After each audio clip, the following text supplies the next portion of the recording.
Tens of thousands of football fans came to Highbury. Electrifying. Yes, guys, welcome back to the Cannon podcast, and the main podcast on not a Monday, on a Tuesday this time. Welcome back, everyone. Hope you're doing very, very well. If you're here with us for the first time, why not hit the subscribe button? Why not? Subscribe to another YouTube channel. Come on, do it. Another podcast. Like and all that good stuff. And if you're listening to us on Spotify and Apple, leave us a little review. Thank you all for being here. No George today. He is at, I think he's got some work stuff that's come up. But we are here with my boy, my one, my love, Mr. Rohan Juvan. All good, my end, mate. How are you? I know you had a good time at N5. I did. Saw the Invisible Wall. I had a very good time. Yesterday, ladies and gents, I had the pleasure of meeting Mr. Gilberto Silva and Johan Juru, to be clear. Yeah. I don't want to cut that off, because Johan Juru is pretty cool. Johan Juru was asked like his like career highlight. And he did say he was at the Champions League final in 2006. I didn't realise he was around at that point. Yeah, he was. I mean, to be fair, I know nothing about Arsenal history, so there you go. But yeah, it was very, very cool. Live from N5, I was invited by the club to speak, which was very, very, very nice experience. Lovely people, good stuff, good vibes. Timsy and Nicole, I think her name was. Yeah, just good. Just a good day out, wasn't it? Like the weather was good, and I bet you had a good view as well, and everything nice. Cheeky win as well. So cheeky win, and it was never in doubt. Were you there? No, I wasn't there. No. Okay. Watching it at home on my ones with my family. Well, there's a lot to get into. Thank you for joining us, as always. We want to talk, obviously, the Newcastle game. We want to talk the Arteta comments after, and the speech, which have caused a bit of a stir. There's some transfer news. It feels like things are starting to sort of hot up. It feels like there's been a couple of weeks of kind of lull, where everyone's gone, and now we're starting to think, okay, we might not all die. And when I say we, I mean me. Yeah, let's get into it. Let's talk about the Newcastle game. Lots to break down. Yeah, it was a really interesting one, and I will always maintain that watching from home, you have a very, very different. Like, for example, so this is we always talk about this, don't we? About watching from home versus watching in the ground. I saw after that David Raya had got player of the match, and I'm not joking. My response was, David Raya, because it was all up the other end. I had no idea, and I watched them afterwards. Oh my god, some of those saves. It's so interesting how different perspectives and stuff, and it's always that thing when you go to the ground. But yeah, let's start just sort of overall take, headlines on the game. What did you make of it? Stress, not gonna lie, very stressful that first half. Kind of reminiscent to Liverpool as well. Poor first half, very good second half. And, we'll get into the intricacies, but my overarching feeling over the past two games, and we'll probably get into it more in the summer with pods in terms of looking at areas of weakness where we can grow. And two of the things that I've always thought that we can improve on, and we've mentioned it many times in the pods, is the ability to claw back a deficit and the ability to win games when you're not at your best. And what I call scamming a win or scamming a result. Liverpool were able to get in front by 2 goals, had a really poor first half, and we managed to claw that back, and we got a point. So we've effectively shown that we can do that and we can come back from a deficit. And then against Newcastle, I think that we made a very interesting tweak around the 30th minute that had a big impact, although it wasn't the preeminent driver as to why we were able to get the result. The biggest reason why we got the result was because of Declan Rice's individual quality in that moment. But there's a theme here. Yeah, but what I will say is that Arsenal didn't deserve that win. But we need to do that more. We need to scam more wins. Yeah. You are not going to be at your best every single game. That's an idealistic way of viewing football. Now, that's not me saying, I want Arsenal to scam every single game. No, because that's when it's not sustainable. But you can be prepared. You can have all the ideas and the instructions, and the players will know what they need to do. But they're human beings. They're going to have off days. And in those off days, you still need to be able to find a way. Make it happen. I remember Arteta mentions that a lot. And he mentioned it in that Men in Blazers podcast. And I felt that yesterday, where we didn't deserve anything from that game, but we managed to find a way. And I also think psychologically, I felt that this game was very important because Newcastle, I got a little bit of heat on this on X, where I actually felt that they deserved to win every single game they played against us this season. I know we had big moments, and it again goes back to that thing about the efficiency between both boxes. If Arsenal took some of those moments in the cup games, it could have been a different story. But in terms of the overall play, I felt Newcastle fully warranted the wins that they had. So if Newcastle were able to win again, 4 wins, I don't think that's a good look at all. As well as then taking second place as well, potentially. So it was massive in a lot of different ways. And yeah, you're very, very happy with the result. And I just felt that was massive, because of who it was against. Yeah, it was, and I never want to lose sight of that. Look, we aim on this pod, obviously, to provide as in depth as we can go at this level to try and understand the game, and just try and understand it at a deeper level every time we come to it, right? But I also don't want to lose sight of the fact that we went into that game needing to secure Champions League football, and we found a way of doing it, and we did it, and we could have been in a very, very different situation, talking about a very, very different game. So credit to the boys. However we got there, whatever the issues that we have with how we got there, we found a way of doing it, and that's sort of what you mentioned, the make it happen thing, right? It's like, you mentioned that the thing that changed this game was the Declan Rice quality, and it was. I think my favourite stat of maybe the most infuriating or most symbolic stat of this season is that it was more likely, according to some data sources, we scored 10 goals across those 2 legs against Newcastle than 0. It was more likely to score 10 than 0. And that's kind of been the story of our season. But in this game, we made it happen. And it's interesting that phrase has kind of gone into... You just hear it like Timsy, the guy on live from N5, he was just sort of talking about the club, and he said it a couple of times. A couple of people were, we were talking about the Madrid game outside. Yeah, we just made it happen. That phrase is kind of seeping into people. And if you bang that drum enough, it's like the non-negotiables, isn't it? That was the kind of the phrase for a while. And it now feels like make it happen is our phrase. And we did. So credit to us. Do you know what is interesting as well? Because I don't know if you saw the pre-match video, and the social media were like incessantly posting a lot of clips to get us going. And it was Arteta talking about the Real Madrid game. He was saying, we made it happen, and he emphasised that a lot with the Rice free kicks as well. And it's just that ability to find a way there. And I've seen Liverpool do it time and time again. I've seen Man City do it time and time again. Liverpool this season have won the most points from losing positions.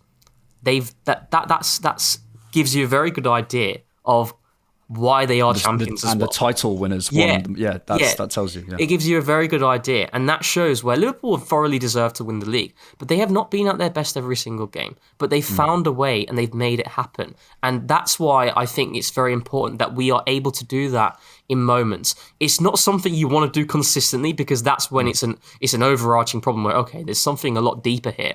But in isolated games, you take it and you move on. And absolutely. And, you can say the phrase "make it happen." You have to actually implement some physical things to do that, which we'll talk about in a second as we come to the second half with more positives. But I do, before we go into the negatives just now, I do just want to highlight that it's important to say we made it happen yesterday, and that it's a important step, and we want to see more of that. But the first half was concerning, I have to say. From my perspective, I would say I had one big issue. I was sat in the clock end, and I was watching down, and the 3v2s out wide for Newcastle were really concerning me, and they were concerning me all game, and it felt like we didn't really have an answer for it. But obviously, in every game state where you have an overload somewhere, there's an underload somewhere else, and I felt as though the underloads that were created essentially when, say, Dan Burns stretched out wide to support Anthony Gordon on the left or whatever it might be, it was so stark to me because of where I was sat, how little running we had. And often when Newcastle jumped forward as a team, how often, even when we had the ball, say the ball, was circulated back, Odegaard's dropped out, he circulated back to Saliba, and Newcastle step up, how few times we actually try and threaten the last line in behind, because Newcastle was stepping right up really high. And because I was sat where I was sat, I could really see it. And it was really, really obvious to me. The central spaces were massive, and the lack of legs were really concerning to me. There's other things as well that, I think, there was some casual balls given away that weren't good enough, and there was probably things that you want to get into in a second. But that was a real thing for me. And then I sort of come out with it with two things. One, Arsenal absolutely need to add runners this summer. I'm not saying anything that we haven't said before on the podcast. I'm not saying anything that anyone listening doesn't agree, probably, well, maybe they don't agree with, but hasn't said before, probably. We need some more running and pace in this team. It's something you've said so many times. Games like that are like the archetypes of that game. Yeah. If you have a bit more running, and it's also not just running in straight lines, it's running diagonally. Anthony Gordon, whether you like him or not, one of his big skills is that diagonal run and the variance to his run. and it was causing us havoc all game. And that diagonal running, it's that simple sometimes. We can, there's many aspects to the game, but for me, that was the big thing in the first half. I was just, you can ask the guys next to me, I was just, every time they stepped up, I was like, where's the run? Yeah. It was really frustrating me. No, it's something that has been consistent with Newcastle's game against us in every single game. Like, if you go and rewatch them, they press onto us really high. They go man to man. It's probably the most aggressive pressing teams that we faced in the entire season across all competitions. They're very brave, and they're a very well coached team, mate. I don't like playing Newcastle. I honestly hate it. And my feeling after that is, again, I don't want to play them again next season. It was a real struggle. And the way in which you're able to push them deeper is by adding more pace. Because there was one moment where it was Martinelli dropping and he dragged Botman all the way in. And then he span in behind. And now Botman has to recover. And then we went long, then we won the second ball and we were inside their final third. We need more of that. So, but they were very brave in doing so. I think the problems that we had, obviously, with the loose touches, Thomas Partey guilty a lot. David Raya, I guess we'll go into individuals more. He got the man of the match. I personally didn't think he was man of the match because I think a couple of the moments that he actually had was, and some of the saves he made were actually his own doing. So he redeemed himself. Which is the thing, from my perspective, all I saw was him giving balls away and then just a load of bodies. So I was like, how has he won it? Someone said something to me, it was very much like a David De Gea type performance, where on the ball it was really poor from Raya. But Forgot his surname. Yeah, but his shot stopping abilities were fantastic. And there were so many times where he actually could play that central pass, but it was the execution that was off. And if we're being nitpicky, now again, we spoke about this on TCB Live, where it's like you're sometimes trying to find a problem in someone's game. You're trying to go really deep when there actually really isn't a big issue. But one of the things I've always thought of David Raya is his central passing isn't his forte. I think it's improved this season, but he always is able to understand where the free man in, but his execution isn't always consistent. Now, it's like against Liverpool, that pass to Marino is on. That's not his fault. Marino doesn't do very well there. But there have been other moments for Declan Rice. I don't know if you remember in the cup game against Newcastle, the second leg, where he sells him short. Shaw gets in and they score. He's had these moments. He's had it against Bournemouth as well. But that was kind of like a theme of us in possession in the first half. But the big thing for me that was causing us issues is, as you alluded to, the 3v2s. I want to expand a bit more on this. So Livramento inverting was a massive problem in this game. They did it against Chelsea as well. I watched that game, and Chelsea weren't able to adjust. And what was happening is, you imagine our nominal pressing shape. There it is, one of the buzzwords. It's Ødegaard starting in midfield, and then he jumps onto the centre-back. So Newcastle are building with a three, and they've got two in the middle of the park in Bruno and Tonali. And then they've got Murphy and Livramento as their wing-backs with different roles, Murphy high and wide, Livramento coming inside but rotating and also moving freely with Tonali as well. And what was happening, I'll try and make this as simple as possible because we don't have the pictures and stuff, but you imagine Ødegaard starts on Tonali, then he jumps towards Botman. Burn is wider, as part of that back three, so he's occupied by Saka. So once he jumps to Botman, he's trying to cover Tonali in his cover shadow so that we can keep enough coverage at the back so we don't need to have someone stepping high. But because Newcastle was spreading their lines really big, it made the distance in which Ødegaard's jumping from Tonali to Botman really big. And that meant that Tonali could move freely outside of Ødegaard's cover shadow to receive. So Botman can play that pass. And then what happens there is a chain reaction in which Thomas Partey then jumps, who is occupied by Livramento. But because he's jumped to Tonali now, because Ødegaard has not been able to do that job, not his fault because of the distances, it leaves Livramento free. Yeah. And now he can receive the ball and they're out. And they did it time and time again. And John McKenzie was talking about this and I spoke to him and we had a bit of a discussion on it. And I felt we actually did well to tweak it, where instead of asking Ødegaard to jump high, we said, no, Martinelli, you step forward onto Fabian Schär. Trossard, you step onto Botman, so then we can keep Ødegaard in the middle of the park to not allow Tonali to have space. And then we effectively went more man-to-man. Everyone had their individual battles because that's what you have to do against this sort of team when they spread the lines really big and the players are moving freely off each other. And I felt if from the 30th minute to the second half when Declan Rice scored that goal, we had good control. They didn't play through us as freely. And it was interesting because there's other ways in which you could have solved it. You could have had Saliba to step forward and follow Livramento. That's what John McKenzie was alluding to. But my response to that was, I don't think we would have been comfortable in doing so, because what that would have meant is Gordon would have been able to make those out-to-win runs even more aggressively. And Ben White, I think, is struggling physically still, where he showed good promise on the ball, but running back to goal, that would have put more demands on him. And again, you're leaving Kivior very isolated, so it creates a really bad ripple effect. So I felt we tweaked it well. But we'll obviously get into the main driver as to why we got this result. But yeah, that's what I felt we did really well to kind of counter after a really poor start. Yeah, and really well broken down. And I think also, I can't remember if I said this earlier, so forgive me if I'm repeating myself, but Newcastle didn't play in Europe this season. So as I'm looking at their numbers here, and I'm doubting myself when I say that, but it looks on here it's Premier League, FA Cup, and AFL Cup. I don't think they played in Europe, so they played less games than us. And I did feel, and obviously they've had their own injury situations, etc. But it just did feel. Actually, something someone was saying to me pre-game. We can say, well, they're elite athletes and they should be running. We can be sat there in our comfy seats saying X, Y, and Z, you need to run. But these dilemmas that Eddie Howe created, that you've broken down, that Odegaard can't quite make that jump, or Saliba doesn't want to quite jump up there. We can sit there and say, well, why don't they just do that? The amount of running these guys get through, at some point, you're up against elite athletes who've played 10 less games than you across the season. It's going to start to have an impact. And, so yeah, just based on what I said earlier, it's easy to say we need more running and we need more pace and we need more, but actually doing that and repeating those sprints and doing that stuff, that's the big thing, especially when the game's getting more and more intense. So these sort of intricacies are really, really important to note. Let's go to the second half. I mean, I actually, weirdly, when I came out and I heard that Saliba went off, there was a part of me that went, okay, I'm seeing those central spaces, I'm seeing a lack of tempo and a lack of risk-taking. Is that tactical? And it's one of those things where it probably could, I mean, it wasn't, to be clear. Obviously, felt something's hamstring. But it felt like a bit of a masterstroke until I knew it was an injury thing with Calafiori coming in. I was like, Mikel's absolutely cooked here. Talk us through your perspective, what Calafiori brought on, because I think most people would say that was certainly a massive driver to why Arsenal was so much better second half. Mate, he's incredible. He's such a good talent. And we've been speaking about it a lot on the Cannon Pod, where, if this guy stays fit, you're going to see a profound impact of what he's capable of.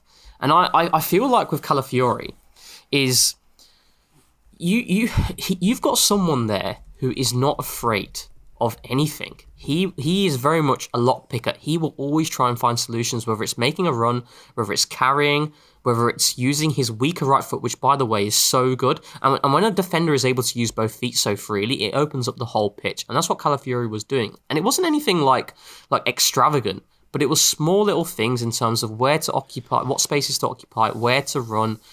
That was making a big difference. And I also felt Kivior started to move the ball a lot quicker as well when he moved into Saliba's role. So I think that's what it was in terms of what spaces to occupy. And I think for me, with Calafiori, you look at that performance, that is very much his learning at Bologna. That is not someone who has been coached in the Arteta way so far. And I don't want him to lose that element, because as dangerous as it can be, and sometimes it does leave you on edge. There was one moment where he sells Partey short, and like, oh God, that was close, and Partey commits the foul, rightly so.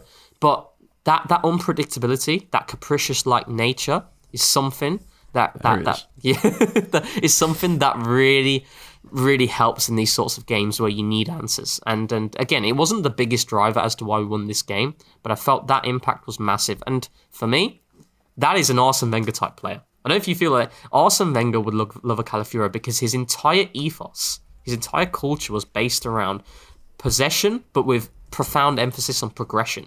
That is Calafiori. If he sees space, he'll go to it. If he sees a pass to play that's central, he will play it. He will not be hesitant. He backs his ability. And I think that has a really good ripple effect on others, because I felt Miles then started to become a lot more lively in terms of where he was receiving, where he was turning. There was one moment, I don't know if you saw it, he receives it from Calafiori, he turns Bruno, drives, gets a shot off, and we win a corner. It's these small little details, I think it has a big impact on others.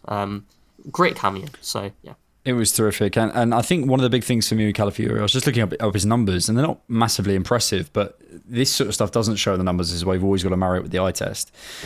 One of Arsenal's big issues across this season, but certainly in this game, is tempo. Yeah. It was just the tempo of the game. And again, it's the end of a long season. We're all injured. We're all tired. There's nothing to play for. So all those caveats in, of course. But the tempo was just like, if you put that game on sort of a musical score, it was just the same notes being played over and over again. Pass, pass, pass. And Calafiori gives us if you're a musician, a triplet or whatever it might be, he gives us something a little bit different and a change of pace. One touch, isn't it? One touch. It's one touch. It's driving inside. It's he also slows it down. It's not he's just constantly playing, but he, as you said, he recognizes when the game needs a little bit of tempo and release, and is maybe overzealous at times, as you say, but to use another word that isn't capricious, but we're having a linguist off. But yeah, I think it's that sort of player. He's been out for 5.5 months this year, and it's really difficult. He's the sort of player who you go, what if? Yeah. If Mikel is encouraging him when he is available to put in these sorts of performances, he said something really interesting, maybe in the pre-game, I can't remember exactly, but certainly during the last week. He said one of our big issues is changing games. Is change, and he's bang on. Obviously, we mean that in terms of turning results around, but he didn't actually say that. He said changing games in terms of, and that must mean changing tempo, changing energy, changing the atmosphere in the ground. And there was a point in the second half when we'd scored, bro, the ground was crazy, and even for a 1-0, yes, okay, it's to secure Champions League, and it's a big game in that context, but it's the end of the season. There's nothing technically to play for. It's just against Newcastle. The ground was bouncing, man, for a little period after that. And Calafiori, that tempo, that drive, it does build the intensity and the engagement of the squad, and players like him can be the fulcrum of that. And as I say, you just wonder, we could do so much better this season. We've covered that so much. But a player like Calafiori, fully fit and available, what could he have done in that Aston Villa? Well, I think he wasn't available in the Aston Villa 2-2 game. Yeah. What could he have done? I don't think he was available for that Fulham game. What could he have done in those games, right, to go and change things for us? And it's weird because it's a defensive change, but it isn't. Do you know what I mean? Do you know, it's interesting because when you mention about Mikel's emphasis on like changing games, changing the result. If you look at 2 games in particular this season that Calafiori has directly influenced, in which it wasn't an ideal scenario, Manchester City at the Etihad, he gets cooked by Savio in that moment, and we have a really poor start at the Etihad. They go in front, and it's quite difficult in that moment, the first 15 minutes. And then we had a little spell, but nothing was really happening up until Calafiori scores that goal, that wonder goal, and it changed the tide. And then if you go and look at our performance after that, before the red card, a significant change in the tide. Wolves away, the red card to Miles, that game wasn't going anywhere. We were doing well to keep it at 0-0. Who scores? It's Calafiori. He makes the difference. An incredible finish. It's these things that he offers that you take it for granted. And the thing of Calafiori, it's kind of like, I think he's someone, when he makes a mistake, because he has made mistakes this season, off the ball, particularly in wide spaces. He has showed an over-aggressiveness and he's got beat a few times. But we have to remember, this is someone who's younger than Saka. He's a diamond in the rough. But what I feel like we say this every time we talk about it. But I think it's so important. But it's true. Isn't it? It's like, he's so young. He has so many qualities, but he's going to make mistakes. And just keep with him. Because this is a player in which you're going to get so much out if he stays fit. And like you said, he's got that ability to change games. And there's already examples there. And you can now add the Newcastle game as well. Not in terms of a direct change of game, but in terms of the tempo. So. Yeah. And I'm just looking through the squad now, and I'm sort of going, okay, in terms of players that I think will do things during a game where I go, what? Like I just completely didn't expect that. I'm looking through, and he's arguably, I'm looking at the defensive group. Maybe Ben White. They had that shot yesterday, but do you know what I mean? Like moments like that consistently across the defensive group. I think Calafiori is really the only player. I'm looking at the midfield group. Maybe Declan's in there. I suppose the free kicks, etc. Yeah. But what I'm saying is you're clutching at straws across a squad of players who you go, you're going to pull something out that I just completely didn't expect. Those are the players. Again, it's like, when you don't know what to expect, that can go 2 ways. So you don't want too many of those, but a couple more, especially in the midfield and attacking areas. We need those. But another player, another left centre-back, technically, who is playing absolutely out of his skin at the minute, is Kivior. Jakob Kivior. And listen, I don't know if we've apologised enough on this podcast for the doubts that all three of us, certainly me, you and George, have cast over him. But he's showing us up, mate. He is fantastic. I think one of the most exciting parts about Kivior isn't very exciting at all. The basics of defending, like box defending, and the anticipation and the sort of the stuff that Gabriel does really well. He's really good at that. There's some stuff that's maybe the more, knowing where to stand in build up and those sorts of things as a centre back. Those are the things that I question. Maybe the angles of reception, things like that. But that's the sort of really, really high level centre back stuff. The basics of football, I really think Kivior's brilliant. I really do. Mate, fair play to him, because if you go all the way back to Real Madrid at home, where we're all putting out our lineups thinking who should start alongside Saliba, I had Ben White as the choice for me, and he's came in and the impact that he's given, it's kind of like Real Madrid at home first half. I felt he was really struggling. He had his hand held by Saliba, but from that moment in the second half all the way till now, he's not had his hand held. He's held his own with significant superiority as well. And he's had a lot of games where he's been better than Saliba, and he deserves a lot of credit for this. And I think with Kivior, the conversation around him now has completely altered for me. This is someone I'm thinking, right, we need to sell as quick as we can, because I just didn't see it. And I think there's, and for me, it was kind of like, I'm looking at his qualities. I knew that he didn't play nominally in the role that we bought him for. But I was seeing some of the things that I felt he's not going to really make this impact at left centre-back. I worry about him. But he's answered a lot of his critics. And it's not a case we've been playing bombs. We've been playing some seriously good teams. Yep. Like PSG over the two legs. Is Kivior the reason why we're out? No. No, he was one of our better players over the two legs. Yep. He's had certain moments like against Evan Nilsson where he does him, where Kirkus puts that ball in and Evan Nilsson heads over. He's had a couple of moments, but overall, he's been fantastic. And I think his long-range passing as well, that's been a really big impact to this team, those clip balls over the top. He's someone who's always willing to kind of take responsibility as well in terms of playing those balls over the top when there's the opportunity in which we provoke the centre-back to jump and then Martinelli can spin in behind. It doesn't always work out, but the execution and the weight of pass is consistently good. And I think with Kivior, I just think now, we need to value our players a bit more, where we're going into this summer. I think with Kivior, with the unreliability from an availability standpoint that we have with certain defenders, I'm going to put Calafiori in there right now, as much as I love the player and the talent. So far, we've seen a player who hasn't been reliable from an availability standpoint. We've got Tomiyasu as well.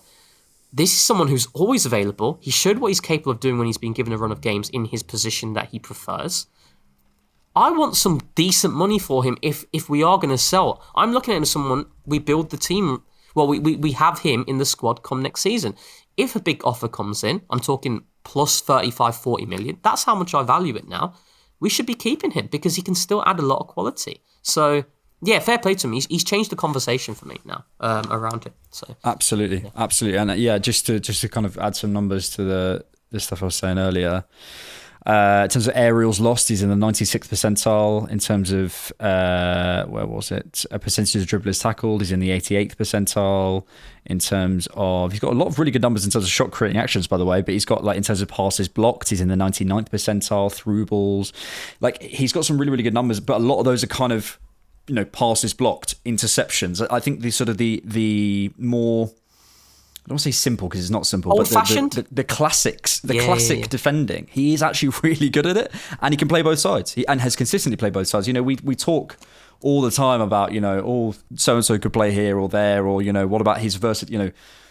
I don't know, whoever's versatility at wherever places. Mikel has played him consistently at right centre back. He must think. He must think he can play there. So yeah, it's really impressive for me. I think in terms of the value, the thing that I brought up earlier today, Sepp Vandenberg, who was at Liverpool, made no Premier League appearances and no European appearances and went to Brentford for £25 million last summer. I'm sorry, I don't that has to be a bar. Certainly for a Premier League club. If a Premier League club want to go and take him, okay, that's fine. I'm asking for 35, 40, 45 million pounds. He's shown you a level up against the best player in the world, one of the best players in the world, Mbappe. Okay, he had a bit of a poor night, but he's been up against Vinicius. He's played against, Dembele and whatever. Like he's shown you a level in these best games and held his own. So why couldn't he be that sort of price? I don't understand that, and I completely agree. He's not someone that I before would have gone, but it's very, very hard to find someone who can step in, who probably isn't your first choice, on both sides, in the middle, has shown you a level, has earned your trust, is Premier League experienced. Don't give that away for free. Do not. Yeah, for me, this is the beauty of football as well, when players just prove you wrong. And I think with Kiwior, it's kind of like, the reason why I think we need to hold our players with significant value is because Arsenal are not a team that's languishing mid-table, it's fighting for Europa League. We are competing for the top honours now. And with that comes a significant rise in the value of your players naturally. Yeah. That's why Liverpool, the likes of Man City, they've been able to sell really well, specifically Liverpool, because they've been very good. When you are very good, your players are worth more. So we need to hold our valuations of certain players high. And if teams want them, you're going to have to pay the price, because Kiwior is not on, ridiculous wages either. Right. So this is a player who I think is going to attract a lot of interest, and it's a really good position to be in. And I think last summer, some of the sales that we had with Eddie Nketiah, with Emile Smith-Rowe, I think we're starting to change the look of Arsenal in terms of how our players are looked at as well, in terms of worldwide, where we're going to be demanding big money for them. So, fair play to him, mate. Because he's been... And he was my man of the match yesterday. I don't know about you, but for me, I know David Raya made the big saves, but I said some of them were down to his poor play in build-up. Still a fantastic performance from him to keep us in it, but I felt Kiwior, in terms of a complete performance, he gave that, and he was my man of the match. So, yeah. Couple of interesting comments after the game from Mikel Arteta I want to have a look at. First, as Haters TV have said, Mikel Arteta comes out firing at the critics. I know very well the history of the Premier League, and teams that have been not even 30% of the situation that we've been in, they have completely collapsed. It was interesting post-game. It felt like Mikel there's a couple of comments he's made recently. Feels like he was slightly more bullish post-game than he has been recently. Probably because he'd secured Champions League, because there wasn't that sort of question mark hanging over the team. Interesting, to be honest, and I was one of them.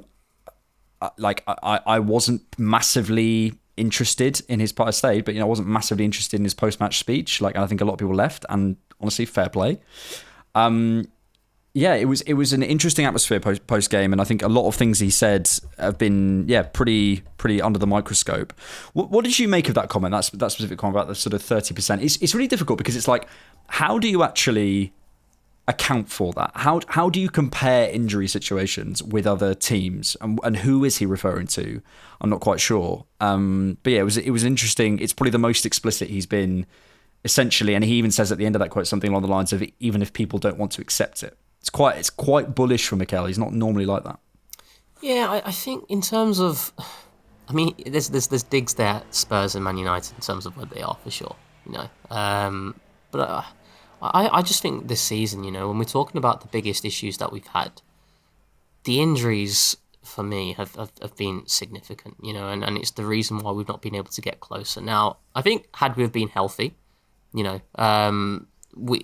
we would have been close. It's not to say that we would have got there, but it's been very difficult for us to be able to establish any sort of continuity in terms of lineups and consistency there. From that, we saw it in game here. We've seen the news, which we'll probably talk about. Jurrien Timber now been playing through injury. Ben White has had good moments since he came back, but you can tell he's also not fully fit, and he's struggling physically in the demands of it as well. And then you've got Saliba going off, so it's just been obstacle after obstacle after obstacle. So I think that's where I look at it a lot this season. Who do you think he's referring to when he says that, teams who haven't even had 30% of our issues? Obviously, I think the one that springs to my mind is probably Liverpool in 2021. But I wonder whether he's referring to City. Do you not think he's referring to teams this season, like Liverpool, the likes of Man United and Spurs? Well, no, potentially. Yeah. The direct quote is, I know very well the history of the Premier League. That's what I didn't catch that bit. Yeah. So that's why I say I wonder if he's looking back, and I think he that's the sense I got from it anyway. And obviously, it could be interpreted differently. Yeah. But I'm sure he is also talking about current Premier League teams as well, but I just wonder who he means. Yeah, I mean, I'm thinking back. I mean, when Liverpool won it in 1920, Man City had quite a few injuries, although it wasn't to the scale of the injuries that we've had this season, and they dropped off massively. I don't know what the final points tally of City was that season, but I know it was a. So if you have a look at 1920, that was a season. 81, 18 points behind. 18 points behind, right? You know, I mean, and if you look at their injuries, it wasn't as bad as what we've had, you know. So maybe he's looking at that gap there. I mean, what's the gap between us and Liverpool right now? So God knows. Who knows? I don't want to know. They're playing today anyway, aren't they? So yeah. And I don't think City won anything in that 1920 year. Oh, they won the EFL Cup. Okay. They still won a trophy. Yeah, it's difficult, isn't it? I mean, I'll be honest.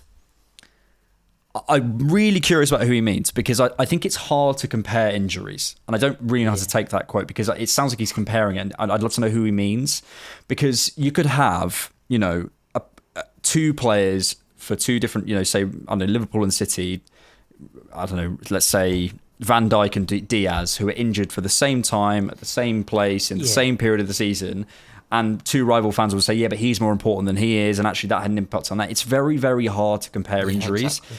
I would prefer to look at it in our situation, and I suppose I look at it like this.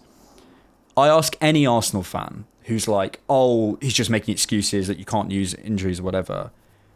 Is 8 surgeries in one season? How many surgeries need to happen in one season before you say it's had an impact? Like if it's not, and this is a genuine question, I'm genuinely asking. If you don't think this is accepted, there's another aspect to this in a second.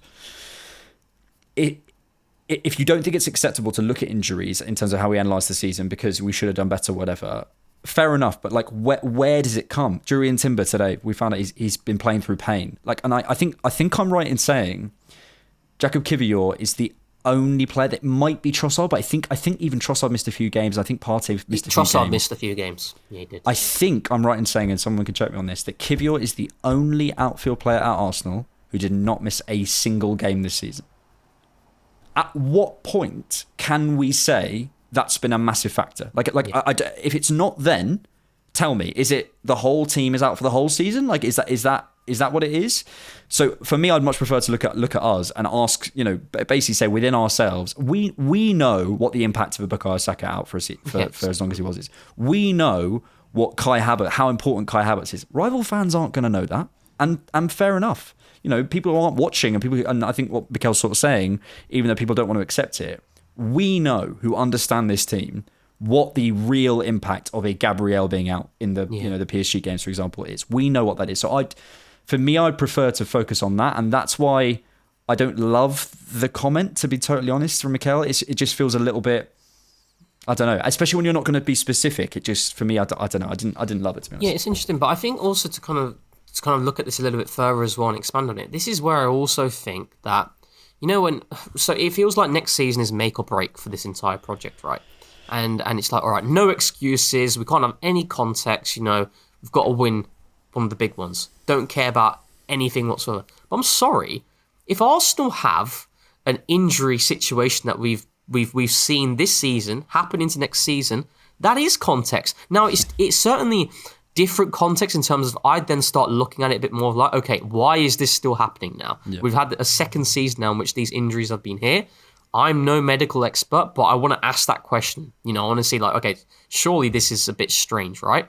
But if something like that happens again, then of course there's context. Of course there is. You know, and this is why I feel like, you know, I don't think you're being honest if you feel Arsenal should have won the league. If you feel Arsenal should have won the league this season. There's no team who would have been able to win the league in this sort of environment. Now, again, we always talk about it. If you want to talk about our cup performances and in the League Cup, in the FA Cup, fine. I'm more than happy to discuss that, and that is something we need to improve on. But strictly in terms of the big ones, I mean, you also think about it in the Champions League. We're playing Mikel Merino up front, right?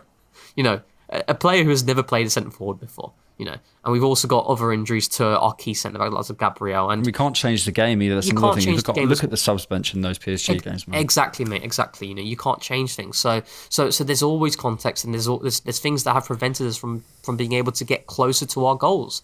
And if we find ourselves in this situation again next season, then I'm sorry, I'm going to highlight it again. You know, but I'll highlight it in a different way. as to why this is happening Yeah. a lot. So, yeah. Yeah, and when Rico Lewis isn't making the 25-man squad for Man City for the FA Cup final, that tells you what we're up against. So, look, but equally, yeah, I will say, I don't know. I think Mikel's made the point enough about injuries, and for me, that comment was just maybe perhaps a little bit ill-advised. It's similar to the PSG one, where he comes out and says we're the best team. It's like, you might be right, but there's a time and place. Do you know what I mean? Yeah, It's fine, I get it, but but yeah, anyway. He did make another comment, which was very interesting. He was also very bullish about a different aspect of the team. Mikel Arteta on this summer, the ones upstairs will do what they have to do, he says. Enjoy the season, go to the beach, and have a good time. Already seen links to the likes of Brian Mbuemo from Team News and Ticks. We've seen some interest developing potentially in Anthony Gordon. We are approaching that part Silly of the season. Silly season, Rohan. We'll do sort of, overall transfers and dream signings and stuff. And we've probably got some comments to look at from you guys on Discord, etc. How are you feeling ahead of this window? I mean, I'm optimistic, I have to say. I really am. And I think based on the comments we've seen so far, but also, specifically like the stuff from Josh pre-game, and then if you saw the message on Arsenal.com and things like that, the messaging coming out of Arsenal at the minute, I really can't see anything other than a serious investment this summer, which, by the way, is absolutely what they need to do and have to do and should have done to some degree before. But equally, if I'm looking ahead just this summer in isolation, I am at least positive that we will do something. And I was really pleased at the messages yesterday that weren't, we were talking about other things, but they were on the pitch telling the fans we're going to invest. You know what I mean? Yeah. And that's really important. I think I'm glad the club did that. Yeah, I think for me, action speaks louder than words, right? I have to say, we spoke about it post January window. I think we're kind of along the same. We're within the same wavelength in terms of KSE, where we feel they've done a lot of really good work since gaining full ownership. But I felt January was a big red mark. When I look at what this team was doing, played 9 games in January versus 3 games in January last season, with injuries happening thick and fast to Kai Havertz, to Gabriel Jesus, to other players as well. Martinelli then going down immediately after the window shut. And their response to that was do nothing. And that was really like a bitter pill to swallow, because it felt like they're throwing away the season. They're not giving us the help that this team truly needs, where players like Declan Rice are explicitly saying, we need help. We're playing Kieran Tierney at left wing, But I think for me, the biggest, the encouragement that I get that we're going to have a big summer is because of the appointment of Andreas Berta. I don't think you bring in someone like Andreas Berta unless you're taking things seriously, you're looking to upscale and you're looking to take that next big step. Because this is someone where, listen, we don't know every single detail of his role. We don't know every single detail of what he's done at Atletico Madrid. But what we do know is he's been in an environment in which he has established or has been part of a team that has won, and he has been part of a squad that has been built over a number of years. And he's made mistakes that he's probably learnt from, and he's coming into Arsenal with a lot of experience and a different outlook. And, there's this idea of Mikel, very much dictator type Mikel. No, Mikel always wants different ideas and different solutions to things. And I think with Andreas Berta, it's kind of like it's a different outlook on things in which Mikel might not have seen, where he's giving him this perspective and that could trigger something else in which they go to a different route. So for me, that appointment suggests to me that we're going to have a big summer, and we need to. We're not that far. I keep saying this. The reason why I don't look at the last summer window, as a significant failure, because I didn't feel like that come the end of the window. I felt the January window was a big one because we needed help. But the reason why I felt the summer window wasn't a failure, because I felt this team was really close. I genuinely felt that, and I still feel we're very close with a bit of health, with added quality now to the front line. I think we can get there, and I do think that we're going to be taking it very seriously. And some of the links have been very promising and exciting for sure. Yeah, we'll certainly get into a lot of those links. We've already done an Mbuemo Scouted. If you're going to check that out, we'll probably maybe do an Anthony Gordon one. There's Rodrigo links. There's lots of stuff coming out. And coming out from, remember, I think even Declan Rice said after the game, we're very short, we're going to sign play. I mean, Mikel, we're getting to the point where I don't think this has happened before. The manager is saying, we are going to sign lots of players. And I think that tells you how sort of stark the situation is. And by the way, Rohan, it's hard to hear it when we're losing and we're out of competitions or whatever, but you are bang on. You know, we came to the end of that Liverpool game. It was 2-2. Correct me if I'm wrong. We didn't have Calafiori, Tomiyasu. There was 9 players basically. Yep. I can't remember. Let me go on the Liverpool game itself. There was, I think, 9 players. So Marino had been sent off, fine. But in terms of players who were not available for Arsenal on that day, Declan Rice. Hang on, let me just get up the link. Here it is. Yeah, Declan Rice, Jesus, Havertz, Marino. Who else am I missing? Gabriel, Tommy, Calafiori. Like there was Timber. There were so many players at the end of that Liverpool game. I think it is 9, but it's certainly a high number who were not available. And we still held our own away at Anfield and brought the game back. Versus Liverpool, who, listen, forget about Trent because they're moving on from Trent, so I don't care about that decision, right? They played their strongest team, barring... I think there's another player there. They started Bradley, Van Dijk, Konate, Robertson, McAllister. They didn't start McAllister. Yeah. They started their strongest team. They came there with the desire to batter us. I maintain that. They don't care, obviously, at the end of the result, right? But they came there with the intent to batter us. And we held our own, missing a significant portion of our spine. Like, come on. Like, and I don't say that to go, therefore, let's not worry about the summer. You know, I'm not, no one's saying that. But my point is to make, basically to back up your point, which is we're not as far away as we might think. We need significant investment. There are big margins to turn over.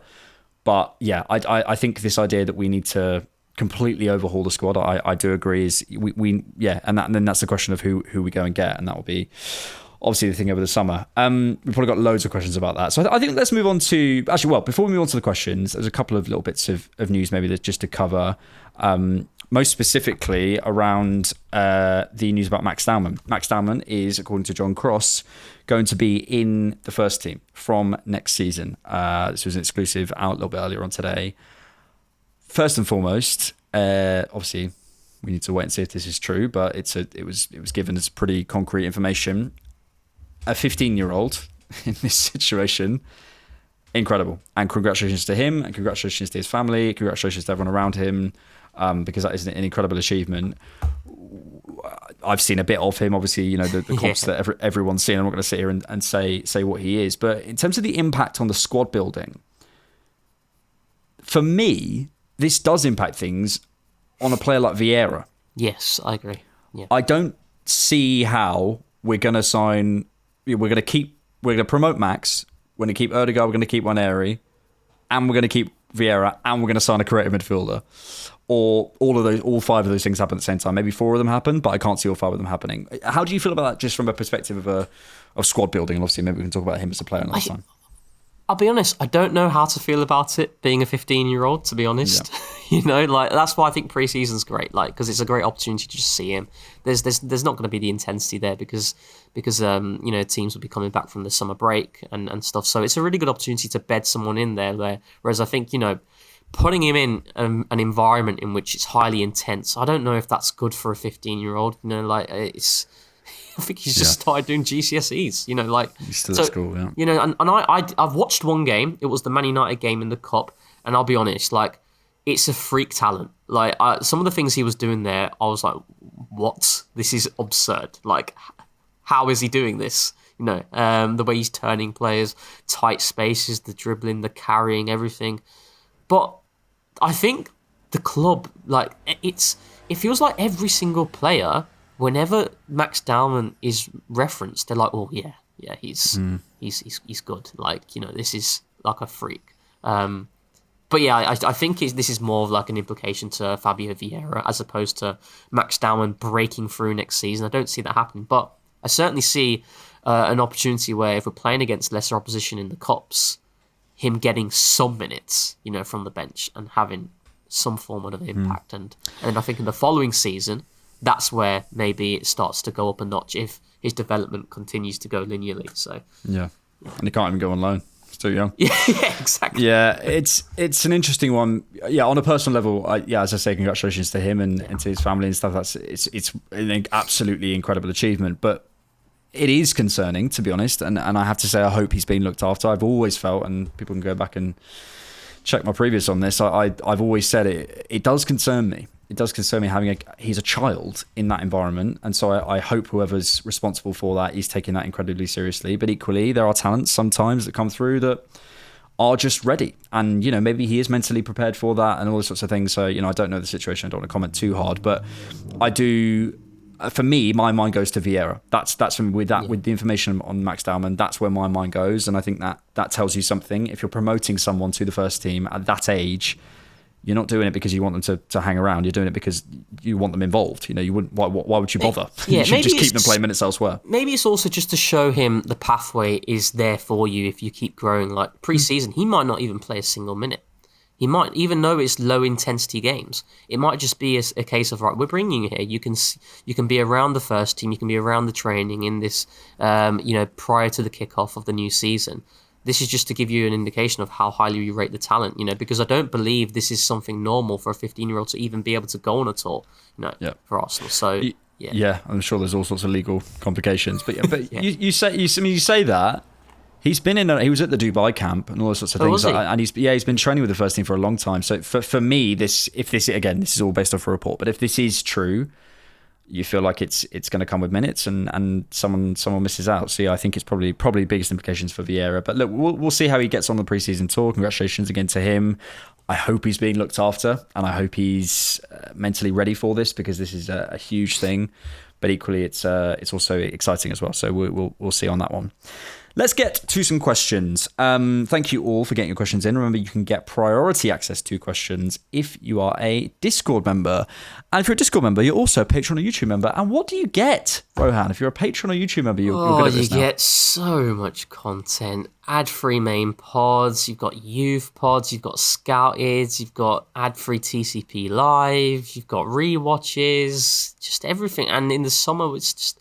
The Scout is probably more main pods. Everything's going to be there. Just too much. It's unbelievable. Andres Burr. The good thing about Andres Burr is he seems to be, his presence is bringing loads of links, like every single day, new links. So for content creators, it's good, isn't it? More than you believe. Let's get to some questions. Thank you all for your questions on Discord, as always. Here are we. Let's go for this one from Chase. Is there a possible summer you'd be happy where we don't get a 9?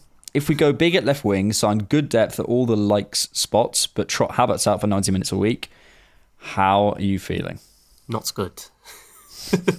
Not good. So I actually said this the other day. I put this out and I said, and you always have to caveat, don't you? This is not what I would do. But I was considering the world in which, if you can't get Isak, this, and I don't want the club to think like this, but there's a worry for me that they would think like this. If you can't go and get Isak, I think it's pretty obvious they at least have some reservations about basically every other centre forward. Whether it's Ollie Watkins with age, whether it's Gyökeres with the translation, whether it's Sesko with whether he's ready or not, there's no perfect centre forward. And by the way, I don't think that should stop you making a purchase personally, but that's just my opinion. But there was a thinking that I was going, what if the club, say Rodrigo is available, what if they just go and get Rodrigo and that's their only purchase because they think basically that we can't, that there's no perfect centre forward out there. But that to me would be indicative of a type of thinking that I want Arsenal to get away from. Yeah. I think it's a big thing for us, not letting perfect be the enemy of the good. Please don't do it, because we've done it before. We've done this long-term strategy, long-term thinking. We've only got to sign players who we believe will become world-class. We've only signing players. Sometimes signing a player for £50 million and they may be limited, but they suit 3 or 4 perfect game states that you're going to be playing in, and you get them on in those game states and they turn around 3 or 4 games. That might be all you need. Exactly. Do you know what I mean? Exactly. And I'm not advocating signing limitations or whatever it might be, but I think even just from a message perspective to the players, because you forget the players, I'm not suggesting they listen to the Cannon podcast, but the players listen to things. The players are aware of the narratives around Arsenal. The players are, if your guys' argument is correct, that it's taking on and having a big effect on them. but they are aware, and they are in training every day, and they're looking at what's going on around them. They must feel we need more support. And I think more to the point, in their sessions, they must be going, God, wouldn't it be nice? Wouldn't it be nice to have that support? And that's where I really feel it would be, as a message to the players to say, here's your support. Bukayo Saka, here's all the chances. Have you seen those comps of the chances he's created that no one's put away? Here's your answer to that. Those sorts of things. I think it's a big thing for the players to believe in the project as well. Do you know what it is? Like, I think you mentioned it before. You know, when sometimes, like I watch every single Arsenal game back twice. Like, you watch every Arsenal game back pretty much twice as well. George will do the same as well. And we're always trying to look at the details, intricacies. We spoke about the response to Livramento and Verting and what we did there. But sometimes you sit back, and you listen to what other people are saying, and they will tell you what the problem at Arsenal is. And sometimes they are bang on, and it is as simple as that. It literally is, isn't it? Yeah, I said this in a TDK video recently. I was like, look, we spend so much time trying to look for the problem. Sometimes, like, Jeremy O'Hara's right, and it's really annoying, but he is. Yeah, and just on a striker. Do you know what it is? It's like, for me, I think what you mentioned, in terms of supporting others and what that does in terms of, the positive ripple effect to the players around you. It has a profound impact, and also it's kind of like for me where look, I love all the details and stuff, but I'm sick and tired of Arsenal investing time into X to perform a specific sequence. Just go and get the biggest driver that is going to take this team to the next level. And I think, right, just putting it out there, I would love for Arsenal to look at this Ollie Watkins situation a little bit more. If you can't get Alexander Isak, which I don't think will happen. Ollie Watkins is a serious player, and this idea that he's turning 30, he's suddenly become an OAP. I just don't understand it, because it's kind of like you sign Ollie Watkins for 40 or 50 million. At his age right now, immediately people think, oh, he's going to have no resale value. But it's not all about the nominal resale value. It's about what that player can do now. Can he take you closer to your goals, which I believe he can, and the financial perks with that. That's what you have to consider, And if Ollie Watkins come 2-3 years, we sell him for like 10p. Who cares? If he gets Arsenal over the line, which he absolutely can do. I genuinely think he's being slept on, Ollie Watkins. And like that's something that I'd like us to look into if you can't get the big name. Yeah, so. I know. I really like it as a purchase, and I think it makes a lot of sense. If you can't get an Isak, or if you don't think Šeško's ready, whatever it might be. It makes a lot of sense to me, combined with a level rating left or right winger. Like, I think, for me, it's as in someone who can play right wing, not to replace Bukayo Saka, just so people don't think I'm running my agenda. So like, I think, for me, I think Watkins is a great shout, and you're bang on. Like, the resale value, bro. If Mikel doesn't win next season, we're all having. Who knows? As we said earlier, who knows what conversations we're having? Basically, it depends on the context of the season. Yeah. He probably has one more year for a lot of people, and also for the people upstairs are starting to go, okay, we've given you this amount of money. Mikel, can I tell you this now? Mikel will not care if you're 30. Yeah. He will not care at this point. That's a squad building thing. We've been stuck in this project mode, and I don't want to hear any questions and marks about his age. I really don't want to. Have you got Discord up, or because I've got one? But if I've got one on X. The Discord is get priority, right? Discord, let me get this. They get priority. Go for another one, and I'll get one from it as well. PS.GraphicX says, hypothetically, if you were in a room with the most stubborn Arteta outer and had to convince them that Arteta is the right man for the club, what would you say? The most stubborn. I don't think we're going to get very far though from starts. if they're gonna listen and let you speak. I just think, right, let's forget about I know you can't, but let's forget about this season, right? And because I don't think they'll buy they won't. I don't think they'll buy the injuries and that sort of stuff, which I think is the preeminent driver as to why we're not close to our goals. But if you look at a manager from the moment he's came to this football club, where it was, the turmoil that was there, the toxic nature of the club, mate. Anyone go back to the Freddie Ljungberg interim stint where we're playing Norwich and we'd concede about 50 shots, the Watford days of Unai Emery, things that are happening in the stands as well. I know a lot of people going that time. I was going as well. It wasn't nice. It wasn't pleasant. It was a real disaster. And from where he's taken that club, by the way, with the spend that he has done since his arrival, that is not something that is significantly more than others. He, in fact, is spending very much in line with his competitors, whereas competitors are actually spending more than him. To take a team that was languishing and going nowhere to a team that is competing against elite sides and now getting into a Champions League semi-final as well, continuously growing in that competition as well. The sky's the limit, and this is someone who is only 5 years into management. What could he do if you give him another year, if you give him more resource, if there's better health for our squad? What could he achieve? And tell me what managers out there would be able to come in and take this team forward to close that gap. Because there aren't many. In fact, I'd argue nobody will be able to do that right now at Arsenal, in my opinion. So, there's other things you could say, but I just think, look at the trajectory, look at where we came from who he was, had never managed before. He's learned under different coaches, like David Moyes, Arsene Wenger, Pep Guardiola. During his La Masia days, where there was a profound impact in terms of his learning as well. This is someone who's continuously growing as well, and I think this season as well, he would have learned a lot from it, and he's going to keep growing, and that's where I stand on it, and that's why I'm a big believer of Arteta. Like, if there is a moment in which I don't believe in Mikel Arteta, I'll be more than happy to say it on here. I'll say it. It's the same with the likes of Jackal Kivior, where we've like battered him. I've battered him on here, and I'm coming out and saying the conversation has altered now. I'm more than happy to be wrong, but right now I really do believe in him. I'm kind of looked upon as like an Arteta apologist, but I genuinely do think that he's the one for us to take us there. Yeah, I think for me, it comes back to, we come at this conversation from the perspective as fans. And I'd be like, do you know what, mate? You don't have to agree with me. Agree with the football insiders, pretty much the entire industry, and how well he's regarded within the actual football industry, within managers who understand management. Would you agree? I'll ask the person, who do you think knows more about management? You, me, or let's say Eddie Howe? Who do you think knows more about management? Should we try that game? I know it's a bit of an appeal to authority, but it is it's a fact that there are people who understand this game much better than fans, right? They all massively, massively, massively respect this guy, massively, and that's one aspect of it. The second aspect of it is absolutely what you said in terms of like we're disappointed and frustrated with the fact of coming second, getting to the semi-final of the Champions League, getting to the Carabao Cup semi-final, and basically going out in a pretty crazy way against Man United in the FA Cup. And then finally, not to bash this thing over the head with it, right? But I don't know, again, how anyone can... I would have to ask that person to draw the line for me in terms of injuries. How many surgeries? How many games missed? Like, what line is yours?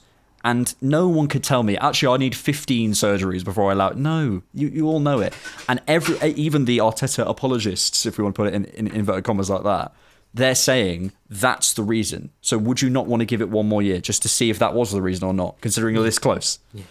Yeah. But also, mate, like, I think it's like people who believe the earth is flat. Like, a lot of the time, they're not coming at it from a perspective of logic. Yeah. They're coming at it from an emotional perspective. Yeah. They're coming at it from they're angry about something, and they're not necessarily looking at it through a logical lens. They're just looking at it through, I just want him out so something changes. Yeah. I just want to believe in this thing so something happens, and I'll vote for that person because something will change.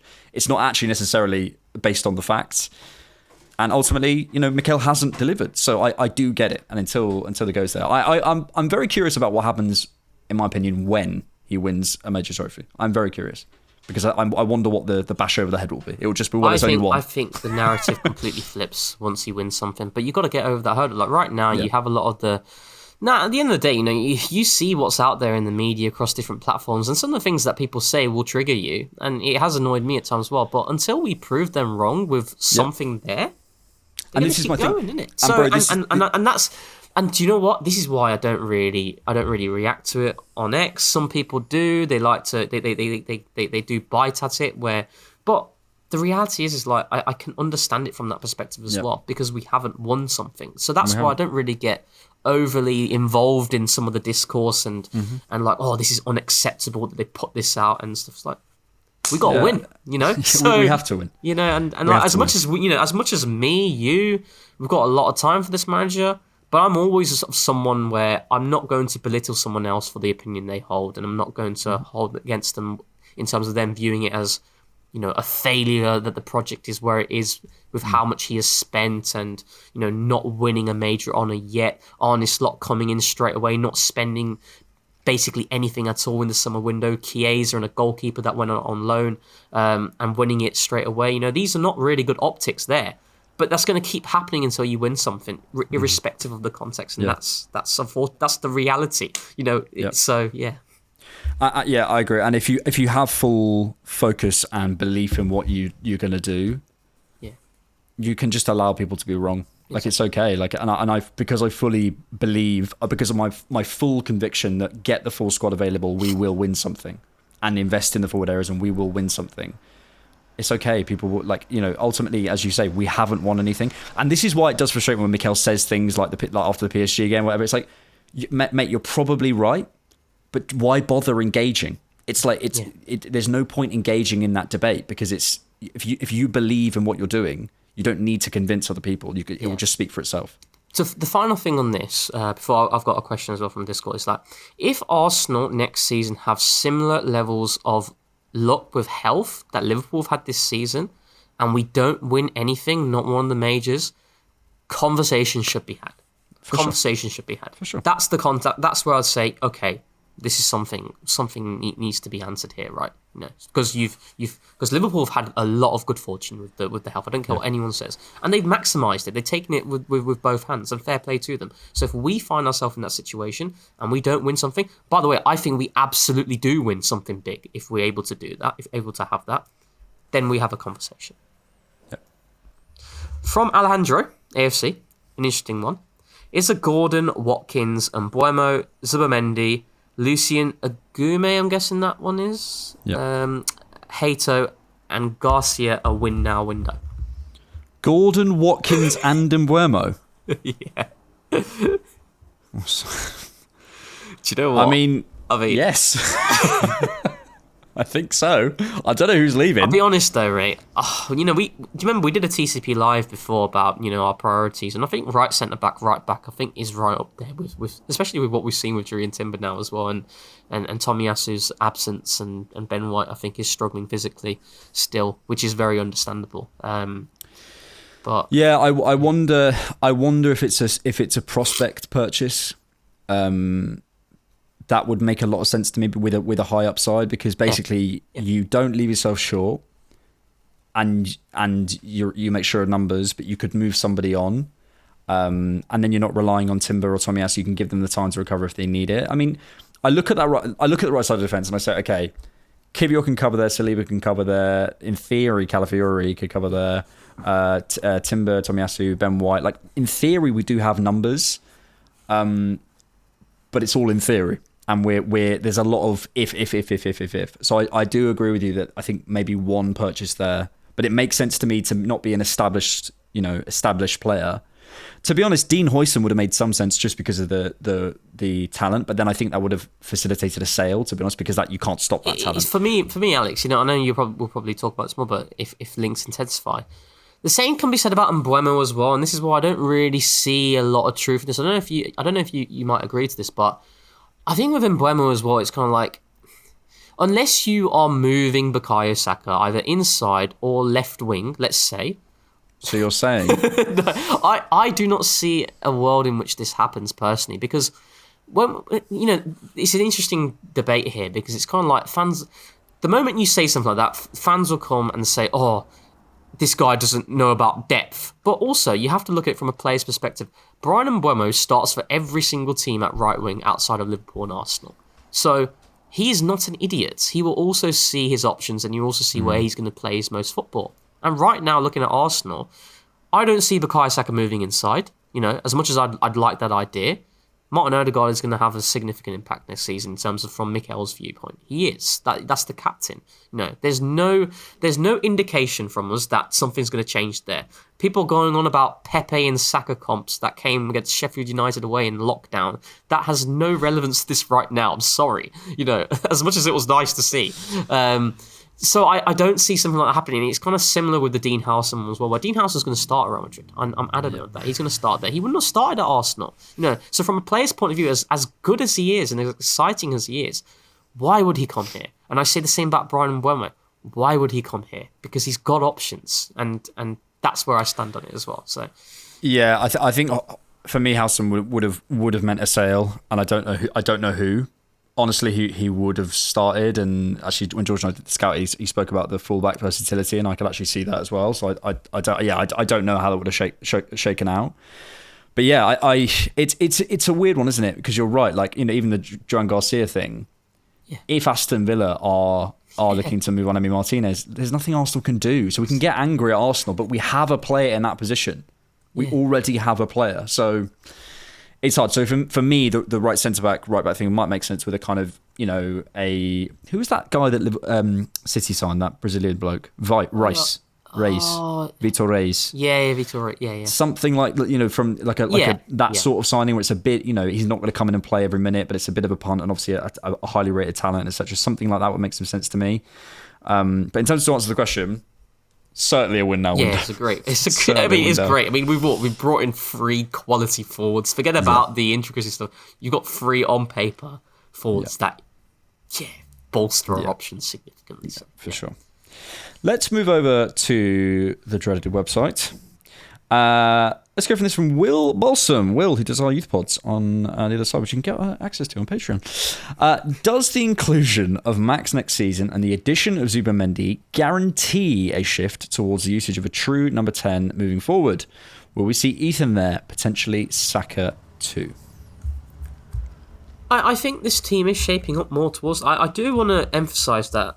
For me, I know it's a very tactical saying, but I still think this is going to be very much depending on different games, how we use certain players. I don't think it's going to be set in stone of, we're going to be playing a true out-and-out 10 in every single game. I think it's going to be very flexible with the types of teams that we play against. But I do think, though, in terms of when we're looking at Zubimendi and Rice, in terms of how we platform them at their best, and by the way, we'll probably talk a bit more about Zubimendi. I've been watching even more, and I actually really like him now. I liked him before, and this is not even reverse engineering. I'm more than happy to state issues I have, and he does have certain issues. But the complementary pair there we have, there's real potential there. But then I do think, in terms of Ethan Nwaneri, I do think he could have a big impact in that role, especially with those 2 behind. But I don't think this does signal that Arsenal are going to be playing with true 10 consistently, personally. I think to go into that world, maybe. I can see why that Zubimendi Rice pivot would lead you to think that, to be honest. Yeah, for sure. I could see why you could think that, especially with as we'll mention, like Max and Ethan and Martin and stuff. I have to say, and I think a lot of this will come with runners in the forward. Like, I'm really curious about the impact of even having a centre forward making certain runs, what that does for a Martin Odegaard. Like, I think the Martin Odegaard that we have now, with runners ahead of him to create, against Newcastle, he's just crowded out. And look, I've had massive issues with Odegaard this season, and I know other people have as well. But one of his issues is he's never been that guy who's going to force you off the ball and Morgan Rogers strong arm you, Miles strong arm you out the way. He needs space to do his best work, and that comes from running. And then he can pick out runs. We can see. I mean, how is there a player in the Arsenal squad who can play that reverse pass and the chip balls over the top or whatever with the same kind of consistency? I don't know, but he needs time. So it's all about the players around him. And I don't know whether that role is going to massively shift if we can add running to the team. A true 10 under Mikel Arteta, I don't know.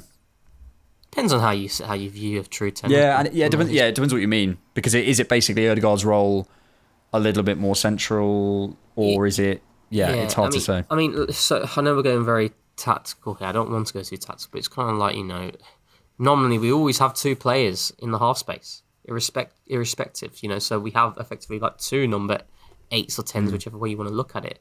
Do you believe then we're going to actually go for 1 number 10 that's just floating in and out, like horizontally, consistently, like a peak Mesut Ozil?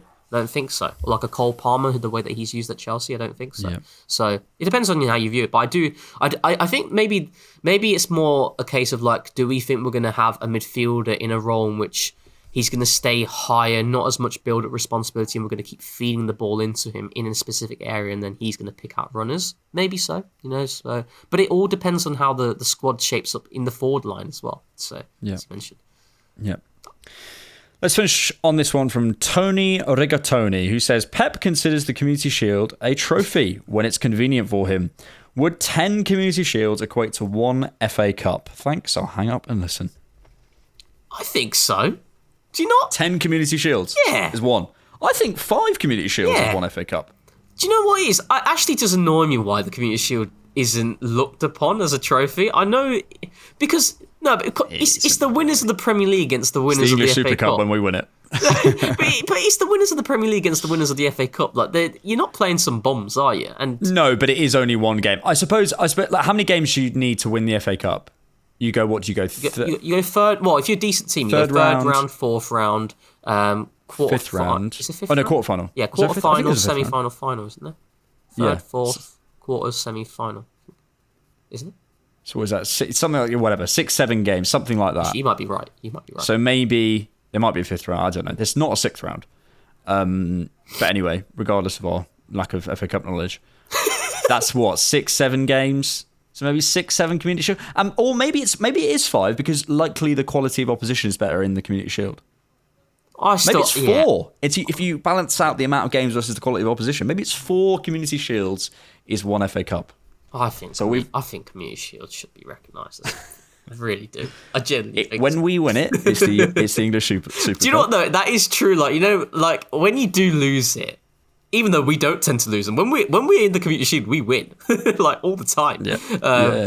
But yeah, when you don't win it, you're like, curtain raiser, in it. Season starts next week. Yeah. But or if not, it's trophy already in the bag. Quintuples on. But it's also the dreaded curse of the Community Shield as well, isn't it? Like, you don't tend to win something big. Yes, indeed. Right, we will finish there. We have a scouted episode. Currently, it's meant to be on Rodrigo, but I'm not sure. We might do Anthony Gordon or Mbuemo again. We're not quite sure. We'll do a winger scouted certainly this week, so look out for that a little bit later. Rohan and I, of course, are back for TCP Live. We've got an instant reaction to the Southampton game, and I think there's something else coming out this week as well, so we'll see what that is. But yeah, Rohan, pleasure as always. Thank you, sir. Always good to talk. Thank you, mate. Always good to talk ball, my good friend. As you say, if you want to sign up as a Patreon YouTube member, please do. Thank you all for being here. Really appreciate it. Thanks for watching and listening, and thanks for keeping it Arsenal.